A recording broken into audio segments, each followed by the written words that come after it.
Howdy, everybody, and welcome to another Homestuck thing. This isn't a comic reading, but hear me out. I have been considering making a comic summary for a little while now, compiling all of the things, the bits and bobs that I actually know about what's happening here in the Homestuck universe. So yeah, this video today is going to be a summary of basically all of the subtle details that I picked up on so far between our four main protagonists.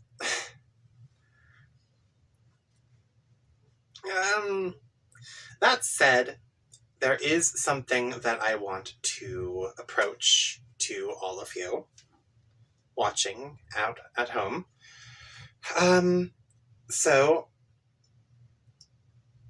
I've noticed that Homestuck itself only has 7 acts in the comic. Oh my god, I'm stuttering. I don't really understand how it only has 7 acts when we're already on Act 4 and not much has actually happened. Well, a lot has happened, but at the same time, nothing's really happened. Kind of a slow burn, I've noticed. But then I noticed that there is a continuation to Homestuck in the form of a web novel. So, no pictures, but it's all written in the same way as the comic. I'm pretty certain it's officially written by Andrew Hussey, the creator of the comic. So it's technically an official continuation of the Homestuck series. It's the Homestuck epilogues. It has like 88 chapters to it, which is insane.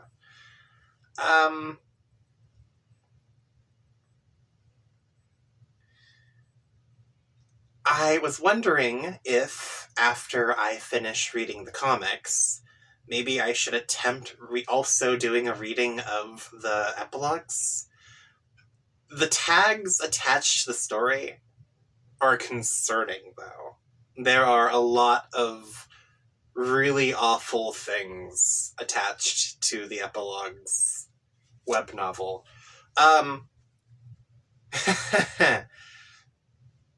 I probably just treat it the same way as I do the crude humor in the comic, but I don't know. I don't know if doing a reading of the novel would be an okay thing for me to do or not. On top of that, I also eventually want to get around to doing a full playthrough of both Acts 1 and 2 of Hive Swap, because I've noticed quite a few details in the comic that directly ties into Hive Swap, meaning Hive Swap itself is also a canon narrative in this little comic universe. The reason why I'm bringing up Hive Swap now is because supposedly, Hive Swap Act 3 is set to release fully at some point this year. There was no official announcement to it, however. In fact, I would have originally dismissed it entirely as fan-based rumor. However, apparently the developers of Hive Swap released an Act 3 preview on itch.io, or whatever, itch.io. I don't use that site. It took me forever to find it. I was afraid that they had taken it down. Eventually, I had to find a YouTuber who had reviewed the preview on their channel and had also linked the preview in the description. in order for me to actually find the damn thing, because apparently it was behind a age restriction wall, so I couldn't find it initially. And at the end of that preview, supposedly, it drops that the act is scheduled to release in full this year. So at some point, I want to play through that preview and see if it's true or not.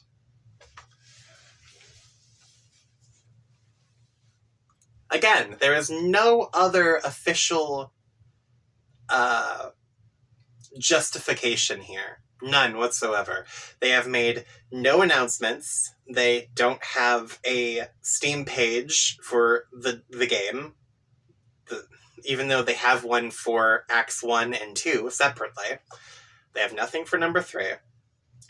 And you cannot find this goddamn preview by simply looking for it. So, this is probably the definition of a shadow drop. Meaning I have to be very hyper vigilant for this thing when it actually releases. Now,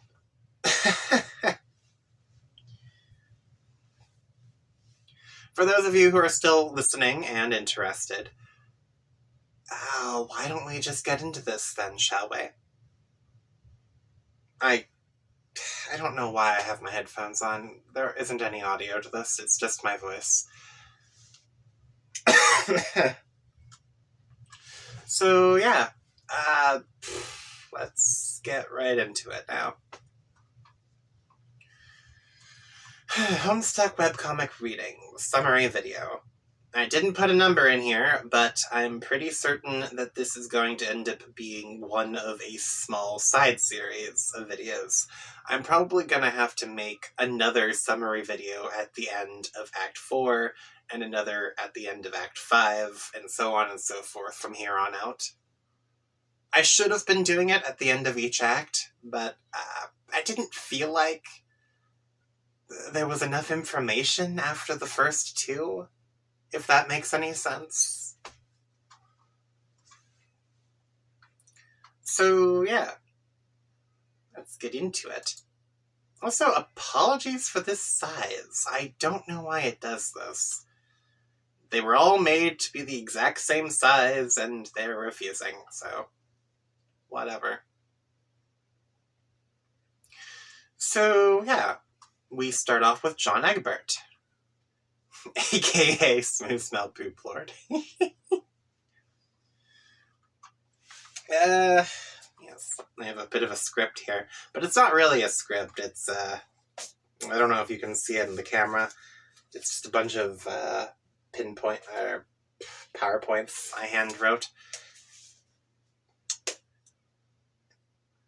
But yeah, it helps me with this, I think. It at least helps me not get distracted. So, yeah. John Egbert is the weirdest character I've met so far. Well, that's not true. Jade is the weirdest character I've met so far. John Egbert, on the other hand, hates clowns, loves magician tricks, hates Betty Crocker for no apparent reason. The heinous batter witch. Okay. Hates baked goods in general, and hates online trolls. Which, I will admit, I did not put 2 and 2 together when I first heard about the trolls as a species in this comic. They're called trolls because they go online and they like to troll people. Haha. I get it now. Thank you. Now, this took me a little bit of investigation work. Yes, the comic tells us that it's a boy.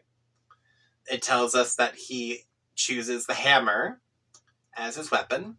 It says that he just turned 13, and that the date is April 13th.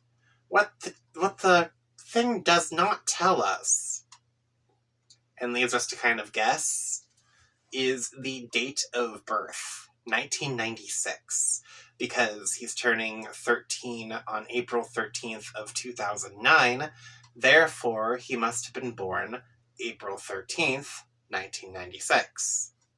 I think that makes sense. He loves his friends, he loves ghosts, he loves classic movies, he loves his dad, and I guess he loves hammers. So yeah, this was very interesting to find out. Don't worry, I managed to get the dates of birth of all 4 of them. Now, the Egbert household.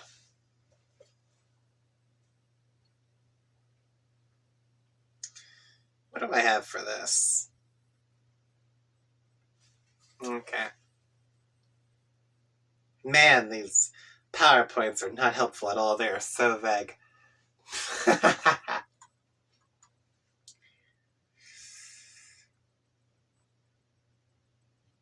Alright. So, when it comes to the Egbert household, clowns, clowns, clowns, clowns, circuses, clowns, everywhere. Court jesters. This is nightmare fuel all over the place. And yes, I intentionally made this look like a circus tent. So, my first opinion here was that maybe the dad was doing it out of spite. But initially, eventually, that's the word I was looking for. Eventually, I decided to cut the dad a little bit of a break.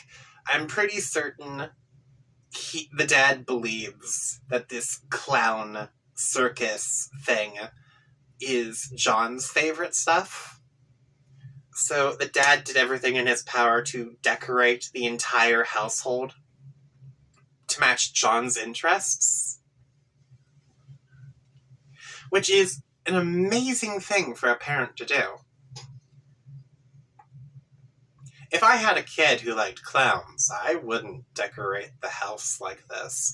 I would probably decorate the kid's bedroom to look like a circus tent, but the whole house? No. Never.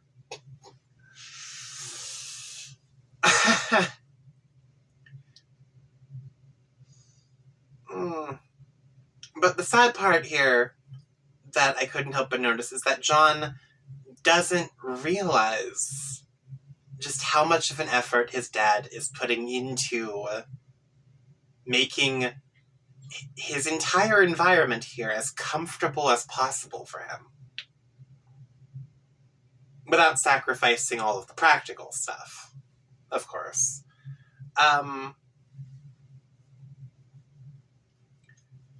And honestly, kudos to the dad for going this far, because later in this summary, I spiral into a very dark place. I have a whole section of this dedicated to a conspiracy theory. Multiple conspiracy theories I have about what's happening in the plot here. But yeah, so then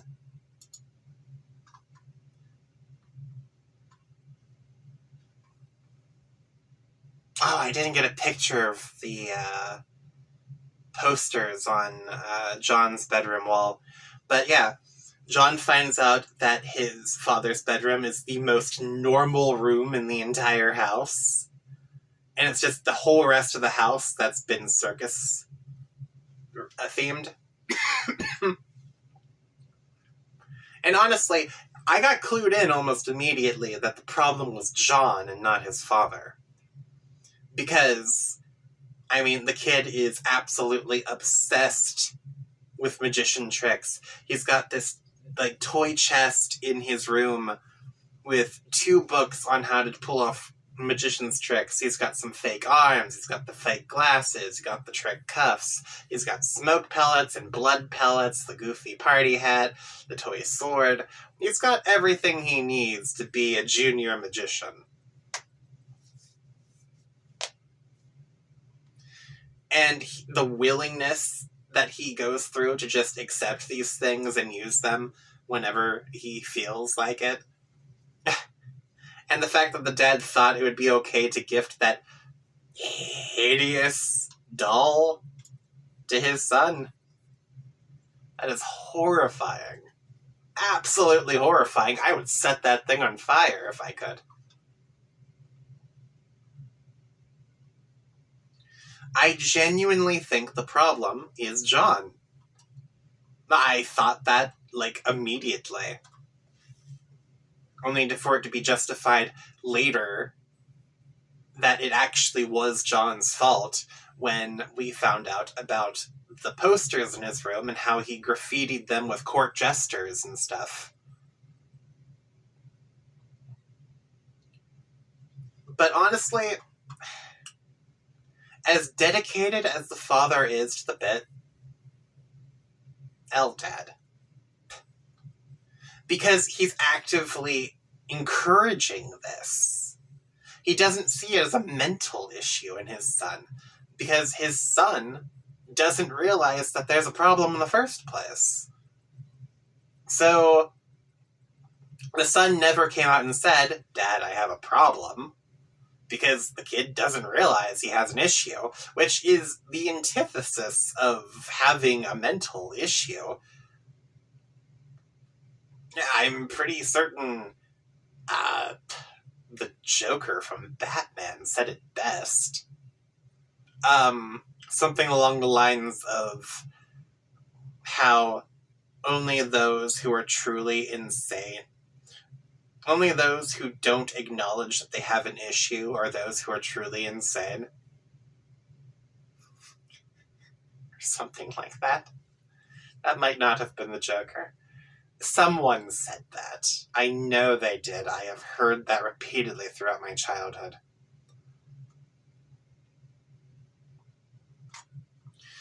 Okay. So, yeah. John's situation is a little wrecked, but probably salvageable with several long years of therapy. And then there is Rose Lalonde, our second little protagonist.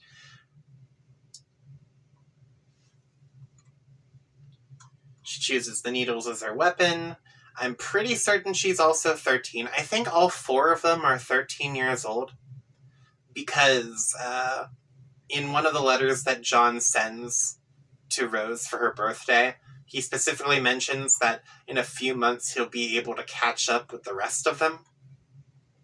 But finding the exact date of her birth was a bit of a challenge, because I kept skipping over the page that shows John's calendar that has all of their birthdays marked on it. He specifically has it marked that last December, Rose's birthday was on the 4th. And since she turned 13 before John did, at the very least, we can confirm that she was born in 1995. Yes, I went too far in this analysis. She dislikes her mom due to her sarcastic, drunken attitude. She dislikes wizards because the whole house is decorated with wizards, and she dislikes the online trolls because, again, they're bothering her, they're trolls. She loves her cat, even though he's dead. She loves Lovecraftian horrors, though she calls it something else entirely. She cares about her friends. She loves knitting, and she loves to psychoanalyze everything and everyone. Doesn't she sound like such a nice person to be around? I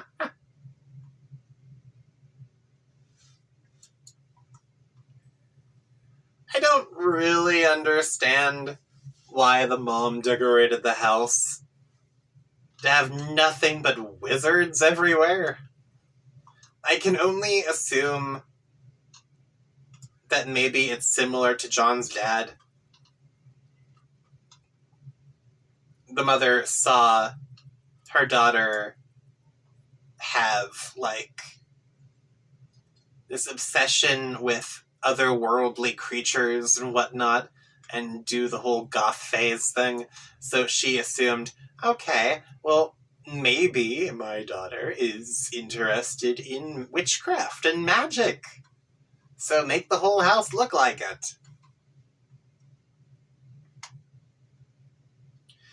The mother has her pros and her cons. I like this relationship that they have created. This series of one-upmanship that they've developed along the ways.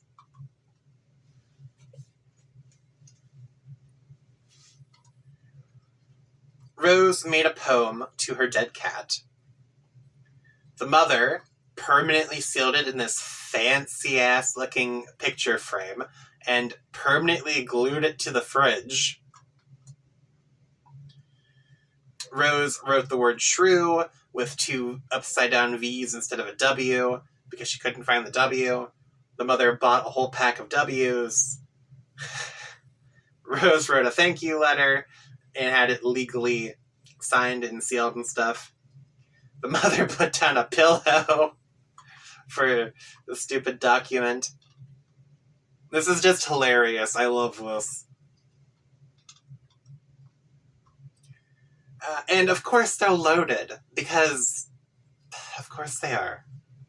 They got a fucking observatory, 2 floors, fancy-ass kitchen. She gets her own bedroom. And I'm pretty certain later on, it's revealed that the mother's bedroom is her own personal, like, bar, mini bar or whatever. Oh, yes, and the mausoleum. Rose's cat dies. The mother enshrines the cat in a mausoleum because the daughter foolishly said she wanted to have a funeral for the cat. What a bitch. That was taking it a step too far. But what I don't understand is what connection the Lalonde family, Lalonda, I don't know how to pronounce it. What connection do they have to this mysterious company that is apparently behind the creation of Spurb? I don't know, it's weird. I mean, obviously they had to get rich somehow, but still. Also, why are there no guardrails? This is a death trap. The mother should have put in a guardrail at some point here. Unless there was a guardrail and this is just the result of what happened to the dad. We never see the father. And then there's Dave Strider, the insufferable prick. The kid's weapon of choice is swords. I am assuming he's also 13. And according to John's calendar, his date of birth is December 3rd. If he is 13, then that means he was also born in 1995.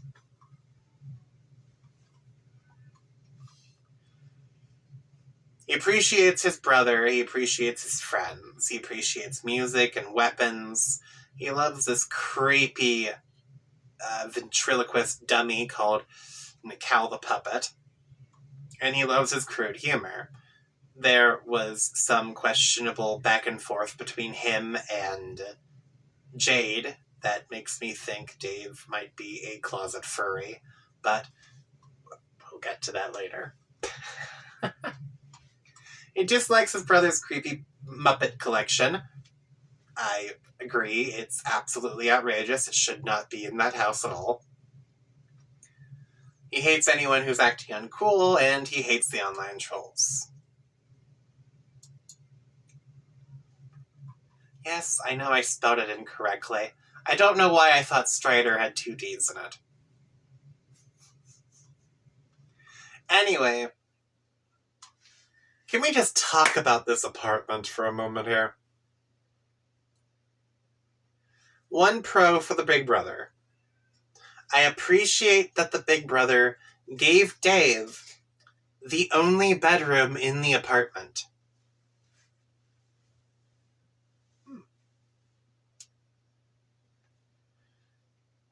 While Dave has a snarky attitude and can be an ass sometimes, he has been on record to be a very good friend and show genuine concern or emotion, unlike that creepy, just absolute asshole version of him in the animated pilot. I really hope they remake that. Anyway, what I find concerning is, okay, he's using cinder blocks as tables. He's got a massive mix set up here with weapons, naturally, I guess. He's got his favorite comics. That's all normal stuff. I don't know what's up with the photography setup he's got going on here. Didn't even notice that when I was making this.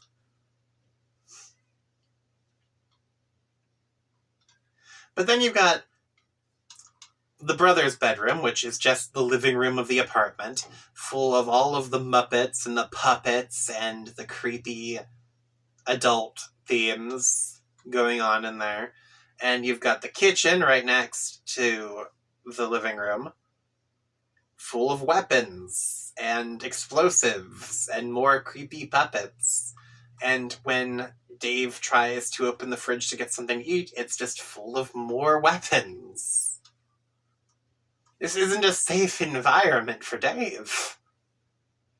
I mean, this alone should have gotten the Child Protective Services called on them. And then there's this, which absolutely should have gotten Child Protective Services called.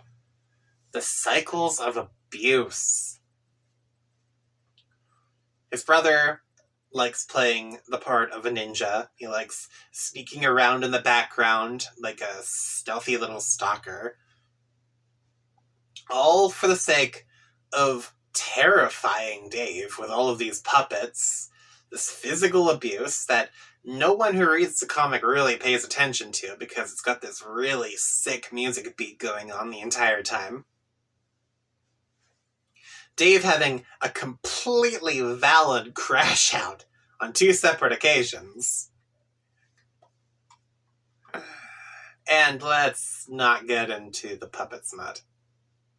It's physical abuse, active physical abuse, mental abuse, and even if his brother never actually laid a finger on him in that way, the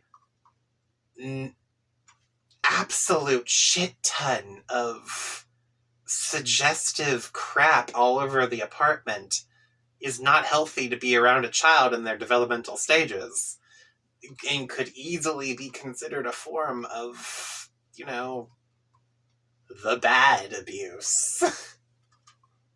I censored it just in case if this got me in trouble with YouTube.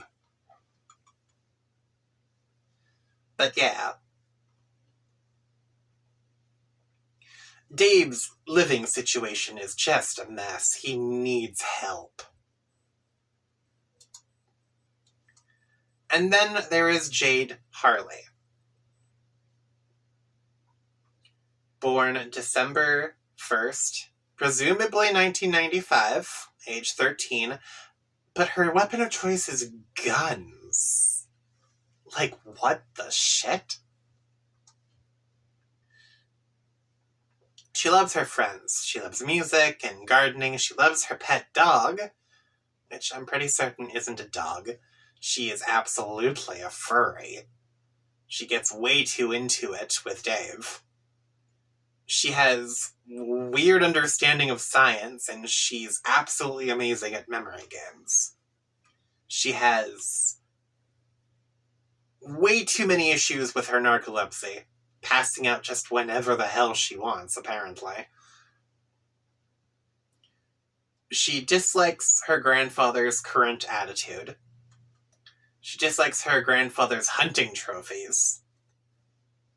She hates faulty fortune-telling tools and the online trolls. This girl was not raised as a child. She was raised as a science experiment gone horribly wrong because the person conducting the science experiment didn't live to see the end result.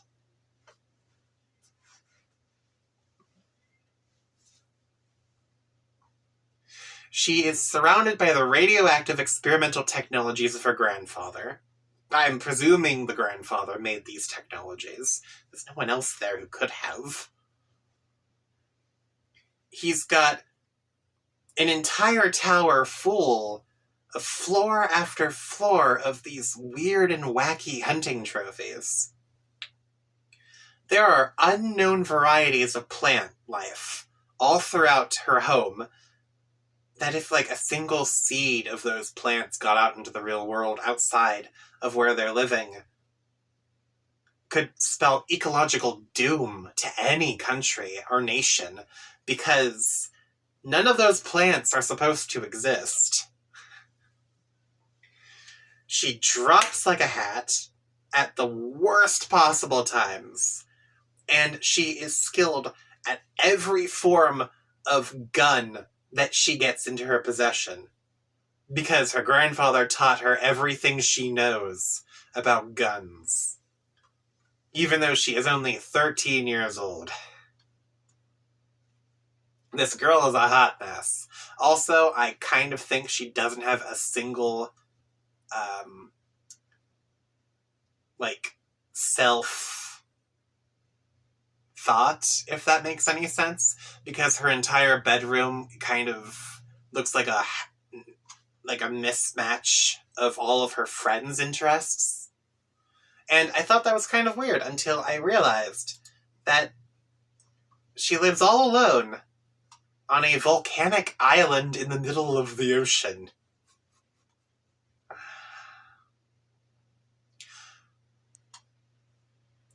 Her grandfather, the only other living person on the island, is dead and has been taxidermied. He is stuffed. He has become one of his own hunting trophies.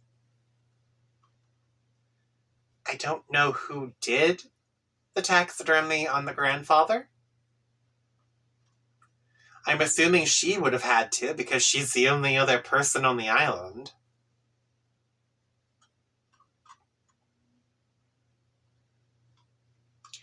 And the only other form of social life besides her online friends is her dog. And I'm pretty certain I know exactly what this piece of shit is. I've played Acts 1 and 2 of Hive Swap. I know about the Lucis. That's the only thing I actually know about them. But, yeah, this thing is not an Earth canine. This thing does not belong here. And, of course, as if all of these problems weren't bad enough, she experiences the past, the present, and the future simultaneously in her dreams. So she can never properly figure out when and where she is at any given point in time. Because her dreams are all so lucid that they're like real life. No differences between. Which is a major issue, because, once again, this is a 13-year-old child all alone on a volcanic island with a dog and a very dead grandfather. And she is so lost in her own little world because of her constantly repeating the past, present, and future, all overlapping on top of one another, that she doesn't seem to have any conscious awareness of just how bad her situation is.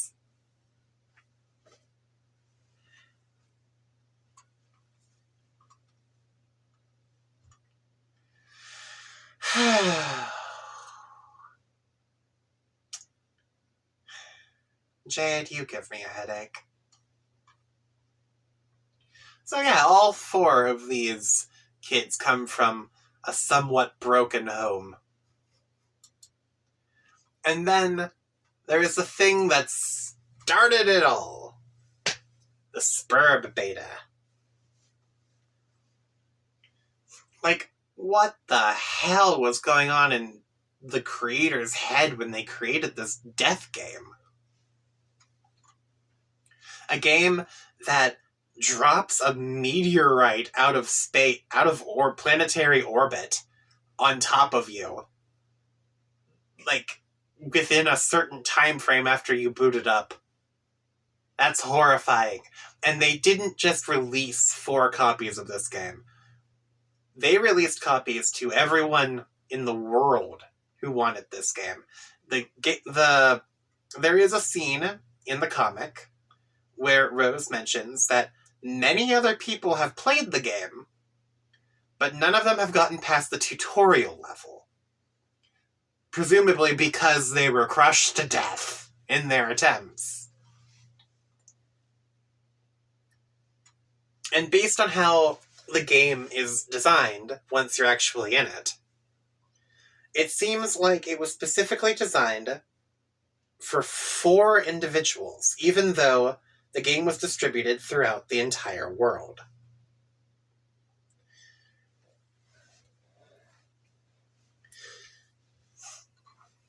So they dumped these volatile beta test games all over the world, not giving a damn to the fact that if everybody boots it up all at once, it's going to spell Armageddon for everybody. All in the hopes that 4 people somewhere out there in the world will find a copy of the game, boot it up, and fulfill all of the requirements for the game to function properly.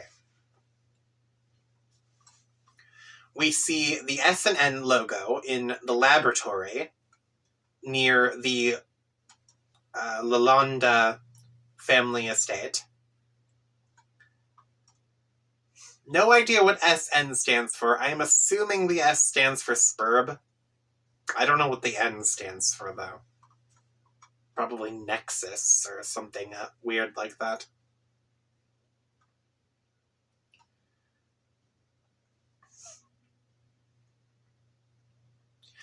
I theorize that the ancient temple ruins on the Harley's Island may act as either a power supply or as the main server for the Spurb program. That is my conspiracy theory right there. That is what I currently believe.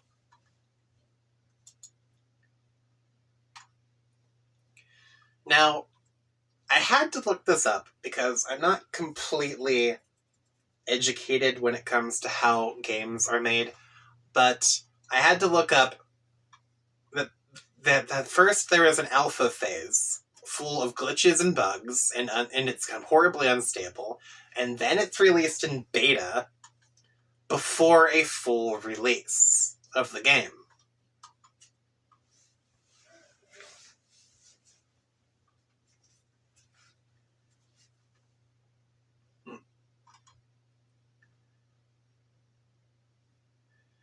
Now, from what I've been able to gather, that suggests that at one point or another in the timeline of events, there was a Spurb Alpha. No idea what happened to it or what it did. Only that it had to have existed at some point in order for there to be a Spurb Beta. And on top of that, future plans of there being a Spurb, just a regular Spurb game, at some point or another. Because the full release hasn't happened yet. All of these events in the comic are strictly with the beta of the game.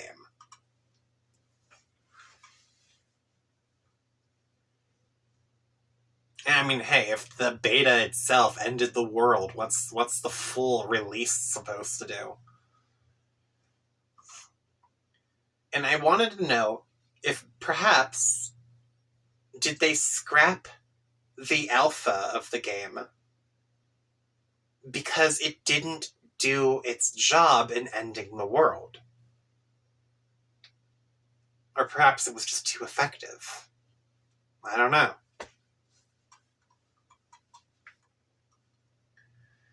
But whatever is being used as a power source for the game, and presumably a bunch of other stuff, like quality of life stuff throughout this world, this little universe, because I did notice that the Silodex and the captcha systems, all of that stuff functions along the same lines as the Spurb beta. And somebody somewhere desensitized the population of Earth by releasing the Silodex program and making it commonplace in everyday life. It wouldn't surprise me at all if it was the grandfather, Grandpa Harley. I think that's his name. I keep wanting to call him Harvey. And we see in one of Jade's dreams that a meteorite crashed into the Earth before the time of the dinosaurs, which brought whatever this power source is that presumably controls the entire Spurb program, because I'm choosing to look at this as more of like the technical standpoint instead of like theoretical or metaphorical.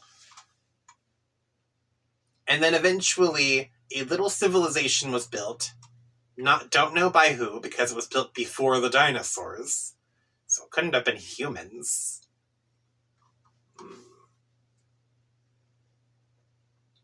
And now I think the grandfather did a little too much experimenting with that power source. Because no matter what I say or do, no matter how I view this, there are these 5 suspects here. Jade, the grandpa, Nana, the mother, and the brother. All 5 of these individuals know too much.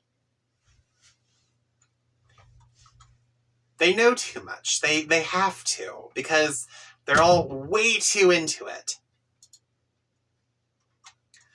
The mother had an emergency exit that led into the SN laboratory directly. For crying out loud. And hid teleportation technology inside her personal bar that directly connects her bar with the laboratory, suggesting that the mother herself was actually a scientist working for SN Laboratory. Not that she ever fucking talked about it. Also, Rose's cat. He told her a secret when she was a child, and then he got killed. What was that secret? I don't know. Didn't say. But this is insane. And then there is the cylinder pod that the wayward vagabond finds. It is directly buried under the ruins of the Lalonde estate, and specifically programmed to fly to the temple ruins at the Harley Island. Then there are the Egberts. I think the dad is innocent. I don't think he knows anything about what's happening here. He was very confused when he came home. He doesn't know jack squat about any of this. But the grandmother definitely does, and I think I've pieced together how and why she knows so much.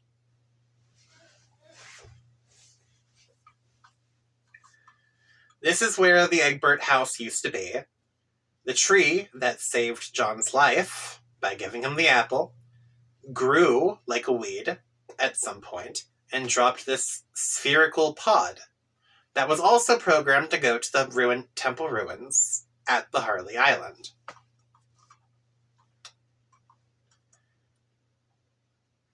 Then there is this newspaper clipping. I didn't think too much about it at the time, but down here in the corner, Crocker facility leveled. Meteors! Space rocks knock local burbs block off. Populace oblivious to broader significance of events, assuming there is any, which there definitely isn't, which screams cover-up. Shortly after 4 a.m. today, a downpour of meteors in a residential neighborhood became yet another instance in a pattern of recent rocky cosmological phenomena. The incident, aside from property damage and loss of life, was downplayed by authorities as not all that big of a deal. I don't know why the authorities are downplaying this. This is serious. Not only was Betty Crocker's facility leveled, but it happened in a rain of meteors that fell from the sky, and this isn't an isolated event. On top of that, shortly after 4 a.m. today, this paper is listed for Monday, April 13th, and I suspect it's listed for April 13th, 1996, meaning this happened on the day that John was born.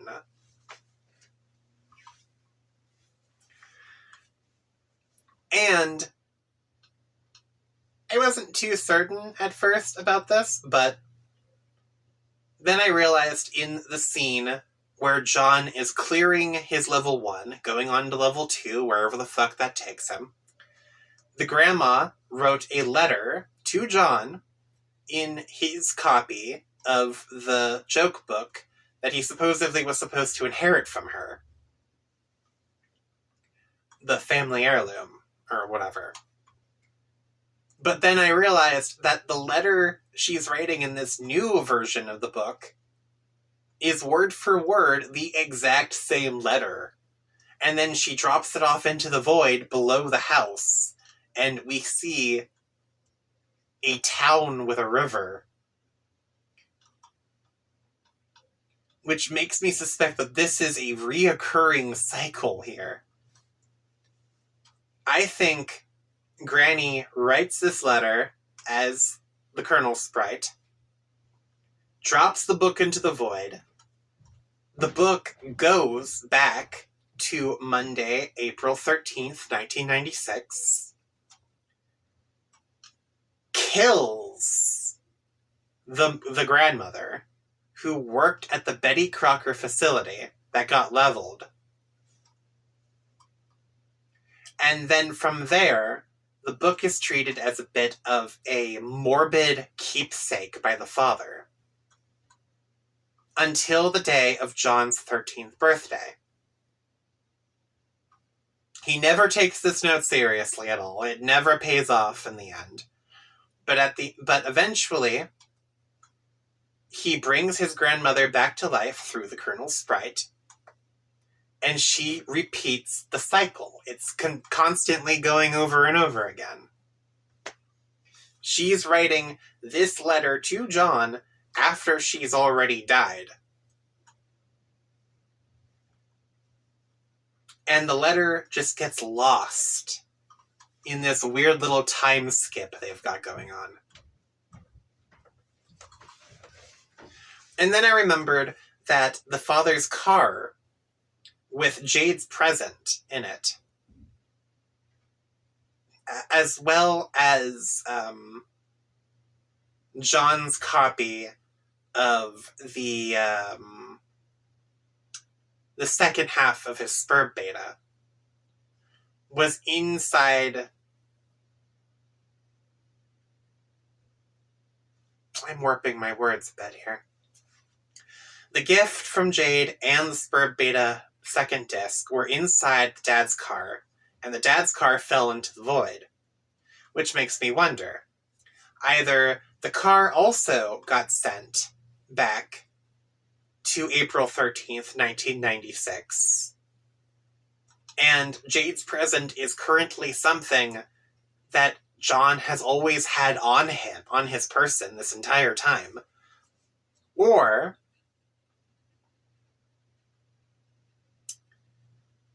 I don't know. Maybe the dad will find the car in that weird clown city he found himself trapped in. Maybe I'm overthinking it a little bit too much. Man, does my throat hurt. And I am out of water. But I don't want to stop now because we're almost done. I think. Yes, we are almost done.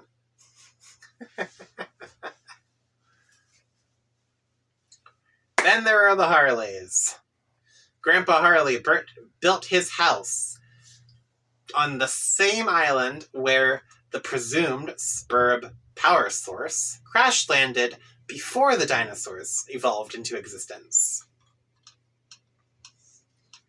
And judging from the design of the ruins that were built by whatever civilization was there before the dinosaurs, because that is a pterodactyl. Those are pterodactyls there. Those aren't around anymore, in case you hadn't noticed. He built his house similar in design to their ancient ruins. I don't know if that was just a him idea or what. But hey, whatever. To each their own. But I think he descended into complete madness while he was researching this power source, because his house is filled to the brim with alien plant life, cryptozoology hunting trophies, and untested experimental technology that could revolutionize everything we humans know today, had it ever been released to the public. I entirely suspect that he used whatever information he gleaned from that power source, that I assume is now entombed in the temple itself, to create the Silodex, the Capsulog, the arrays, the Strife Specibus, all of these game mechanics that we've been seeing, that all of the humans have, that none of the other races in the comic have. I suspect he used that knowledge to make those things and then mass-produce them worldwide, therefore, etc., making them all desensitized to the stuff. But yeah, he went nuts here. And I suspect he has an even further involvement in the timeline of events outside of this.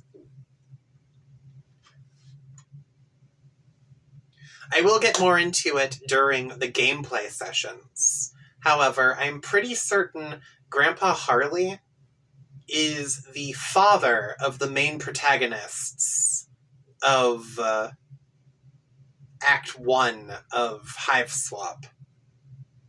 Meaning, one of those protagonists ended up growing up to be the biological parent of Jade. Assuming Jade is biologically related to Grandpa Harley and he didn't just abduct some random child because she had psychic abilities. Which, at this point, I wouldn't be surprised if that's exactly what he did. He is insane. Moving on. And then there are the Striders. There isn't a lot here, admittedly, because I don't know jack shit about Dave's brother. I don't know his name, I don't know his age, I don't know how he fits into all of this, if he fits into any of this. But there are these 3 pinpoint things that I found that make no sense. Jade discovers Dave's copies of the Spurb Beta inside the temple on her island, while Dave is using his brother's copy of the game to save Rose. I mean, granted, Jade needed her own copy anyway. She didn't know about the game in advance, and she really needs it if she's gonna help John or Rose or Dave in any way, shape, or form. Also, I just remembered she is still technically in danger. Her island was in the safest space on the entire planet, but it's still scheduled to get hit at some point. So she is still technically in danger. But then Dave's brother flies off on a hoverboard. I don't know where he got that. Supposedly he makes millions in cash on these horrible Muppet things that he sells. And yet they can barely afford a single bedroom apartment in what I'm assuming was New York City. Or maybe Chicago? It looks like a Chicago. They don't really specify the locations, unless the longitude and latitude that they show in the comics are actual latitude and longitude on an actual map. I have to look into that now. I want to see if the locations match up. Okay. So, yeah. Personally, I find the fact that I have such little information on this older brother compared to all of the other players in this screwed up game to be very creepy, very concerning. Because, like, how has he evaded the radar so far? I'm assuming that he uses his hoverboard to somehow survive the meteor strikes. I mean, it wouldn't be that difficult, especially if the meteor strikes are only hitting locations that have players. Because then, theoretically, you could just go to some place that's already been struck. Yes, it's devastating. Yes, it's on fire. But it's not going to get hit a second time. Not if the meteors have already done their job. No more players to activate the game means no more no more meteors in that area. So, theoretically speaking, it's possible to survive this horrible apocalypse. Which is why I was a little concerned when they introduced the Wayward Vagabond and that postal office lady and the assault rifle guy, and realized that none of them are human. They're all the same carapace creatures from the Dark Kingdom and the Light Kingdom and all that fun nonsense.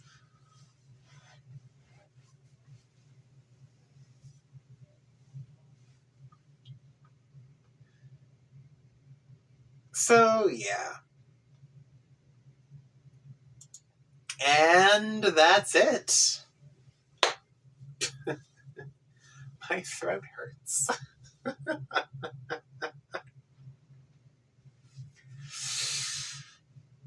I'm sure I should probably do another video on all of those side characters from the intermissions. I think doing a video like this on those pool table guys would be hilarious. But also on the Midnight Crew.